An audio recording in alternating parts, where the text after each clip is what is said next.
பருவமழை காலத்தில் மழையையும் அதன் தாக்கங்களையும் எதிர்கொண்டு வரும் அதே வேளையில் மழையின் விளைவாக பல நோய்கள் தாக்கக்கூடிய நிலை உள்ளது.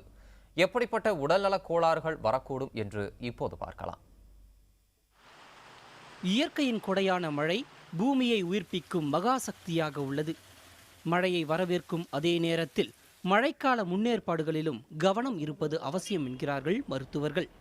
காரணம், மழைக்காலத்தில் ஏற்படும் சுகாதார சீர்கேடுகள் மழைக்காலத்தில் ஈரத்தன்மை அதிகம் இருப்பதால் நோய் தொற்றும் வேகமும் அதிகம் இருக்கும் என்று மருத்துவர்கள் எச்சரிக்கின்றனர்.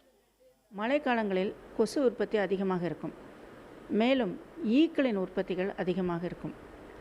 இதனால் இந்த கொசு ஈக்களினால் பரவக்கூடிய முக்கியமான வியாதிகள் டயரியல், வாந்தி, வயிற்றுப்போக்கு. இது தவிர சாதாரண காய்ச்சல், வைரல் காய்ச்சல் என்று சொல்லுவோம். குழந்தைகளுக்கு இன்ஃப்ளூயன்ஸா, அடல்ட்டுக்கும் இன்ஃப்ளூயன்ஸா வைரல் காய்ச்சல் வர வாய்ப்பு இருக்கிறது. தற்பொழுது மிக முக்கியமாக டெங்கு காய்ச்சல் பரவி வர வாய்ப்பு உள்ளது.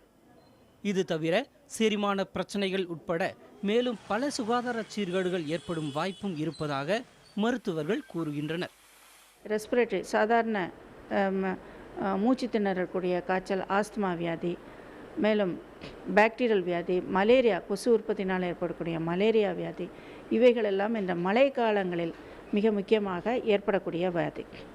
இது தவிர அதர் ரெஸ்பிரேட்டரி, அதாவது நெஞ்சுச்செழி சம்பந்தப்பட்ட வியாதிகள், ஆஸ்மாவினால் ஏற்படும் நெஞ்சுச்செழி சம்பந்தப்பட்ட வியாதிகள் மிக அதிகமாக இந்த மழைக்காலங்களில் வர வாய்ப்புள்ளது.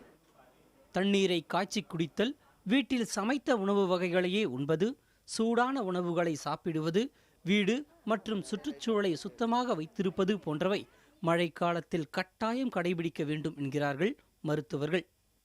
மற்ற பருவ காலங்களை விட மழை காலங்களில் நோய் பரவும் வேகம் அதிகமாக இருக்கும். எனவே வீட்டிற்கு வெளியே மழை நீரை தேங்க விடாமல் அகற்றுவதும் கொசுக்கள் பரவிடாமல் தடுப்பது மட்டுமே மழைக்கால நோய் பரவலுக்கு முற்றாக இருக்கும் என எச்சரிக்கின்றனர் மருத்துவர்கள்.